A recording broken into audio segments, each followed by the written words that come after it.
Peter Pan, Chapter 14, Hook or Me.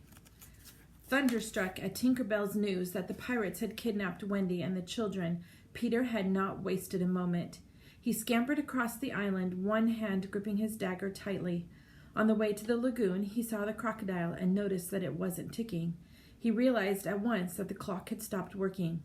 Since Peter, as the reader knows, could imitate anything, he began to make the ticking noise so that the beasts on the island would think he was the crocodile and so let him pass without attacking him. When he reached the water and started to swim, he just kept on ticking. Peter was a very fast swimmer, and he reached the ship in seconds. He climbed aboard without making a sound, or so he believed. He was greatly surprised, therefore, to see the pirates huddled together in one corner of the deck around Hook, who looked as frightened as if he had just heard the crocodile. The crocodile! Peter looked around quickly, expecting to catch a glimpse of the animal. Then he remembered that he himself was making the tick-tick sound. At that moment, Ed Tenty, the quartermaster, came out of the ship's cabin and approached the spot where Peter Pan was standing. Peter had wonderfully quick reflexes, and he plunged his dagger deep into the pirate's body. John, standing nearby, covered the victim's mouth to muffle his dying scream. The pirate staggered forward. 4 of the boys caught him so that he wouldn't fall to the deck and make a loud thud. Peter motioned to them to throw the body overboard. There was a splash and then silence. The entire operation took only a few short minutes. Peter tiptoed into the cabin. The pirates remained huddled together, expecting the crocodile to pounce momentarily upon their captain. But as soon as the dreaded ticking sound disappeared, they began to relax. Hook recovered his courage and returned his attention to the prisoners. He hated the boys more than ever because they had seen him appear weak and cowardly when he thought the crocodile was coming. "Do you want a touch of the cat before you walk the plank?" Hook asked the children. "No," they cried in a single voice, falling to their knees for mercy. Hook grinned wickedly. "Fetch the cat, Jukes," he ordered. "It's in the cabin." The cabin? Peter was in the cabin. The boys stared at each other. Suddenly, an eerie scream pierced the air, hovered over the ship, and then died away. It was followed by a peculiar crowing sound, a sound that mystified the pirates, but that the boys recognized instantly as Peter's crow of victory. "What on earth was that?" roared Hook. Keko ran into the cabin. He returned with a look of horror. "Jukes is dead," he announced. "Someone stabbed him, and the cabin is as black as midnight." "Keko, go back and fetch me the murderer," the captain ordered. Keko was the bravest of all Hook's men, but this time he hesitated. Hook raised his iron claw, forcing Keko to obey. Again, the deathly screech was heard, followed by Peter's crow. "Enough!" thundered Hook. "Who will go to the cabin and bring the killer out?" His gaze fixed on Starkey. "Didn't I hear you volunteer?" Hook asked with a sly grin. "No, by thunder!" the terrified mate cried. "But I believe you did," insisted the captain, raising his iron claw in a threatening gesture. "Let's wait until Keko returns," Starkey pleaded. The rest of the crew nodded in support. "I would advise you to volunteer immediately," growled Hook, bringing the claw directly over Starkey's head. "I'd rather hang," Starkey declared. "Is this a mutiny?" asked Hook sharply. "Captain, have mercy," Starkey whimpered. Hook brought the claw down to within inches of Starkey's skull. None of the other pirates dared to interfere. With a scream of despair, the doomed man threw himself upon the long tom and leaped overboard. Everyone was silent for a moment. Then the captain cursed the remaining crew members. "Do any of you other gentlemen wish to start a mutiny?" asked Hook in a steely voice. There was no reply. "You're all cowards," he sneered. "I'll fetch the killer myself."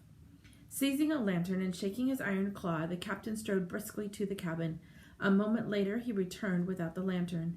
"Something blew out the light," he explained weakly.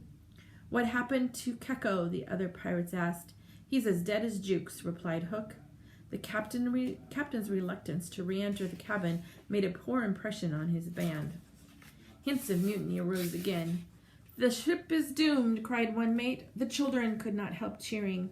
Hook, quarreling with his men, had almost forgotten about the prisoners. "Here's an idea, bullies," he said to the crew. "Open the door and drive the children in. Let them fight the murderer. If they kill him, so much better. If he kills them, we're none the worse. The boys pretended to struggle as they were pushed into the cabin, and the door was closed behind them. Wendy, still tied to the ship's mast, waited eagerly for Peter to reappear. Peter had found what he was searching for in the cabin, the key to unlock the children's chains. He wasted no time in freeing them. Then he and the boys opened the door and crept forward onto the deck, armed with whatever weapons they had discovered. Motioning for them to hide, Peter cut the ropes binding Wendy. Peter and his companions were now free to fly away together, but something held him back. It was his oath, Hook or me this time. Peter told Wendy to hide with the boys. He took her place at the mast and wrapped her cloak around him so that he would be mistaken for her. Then he took a big breath and let out the same cry that he had made after killing the pirates in the cabin. Hearing the cry, Hook's remaining men fell into a panic. They turned to attack the captain. "Wait!" shouted Hook. "No pirate ship ever had any luck with a woman on board. Toss the girl into the sea." The crew members rushed toward the figure in the cloak, who had stood so still as a statue, so that they would think she was still bound. "Nobody can save you now, missy," one of the pirates jeered. "There is somebody," the figure answered. "Who may that be?" "It's Peter Pan, come to seek revenge," he shouted, flinging off the cloak and revealing his real identity. At that moment, Hook's willpower collapsed. "Down, boys, and at them," Peter yelled. A loud clanging of weapons and shouts of glee resounded on the ship as the boys took their revenge on the pirate band. The pirates might have won if they had stuck together, but instead they ran here and there, striking wildly, and each man thinking only of his personal survival. Finally, all the pirates except Hook were dead, but he, even alone, seemed a match for the entire group. Repeatedly they closed in on him, and repeatedly he cleared a new space for himself. "Put away your swords, boys," a loud voice rang out. "This man belongs to me." Thus Hook found himself face to face with Peter Pan. "Dark and evil man, I will have you," Peter shouted. The deciding contest began. Hook held a great advantage because of his massive size and weight, but Peter fluttered around so rapidly that he always managed to escape the enemy's blade. Even the dreaded Iron Claw was unable to save the captain. Finally, watching Peter slowly move toward him through the air with his dagger ready to strike the fatal blow, Hook sprang upon the ship's mast and leaped into the sea. There, unknown to him, the crocodile lay silently waiting.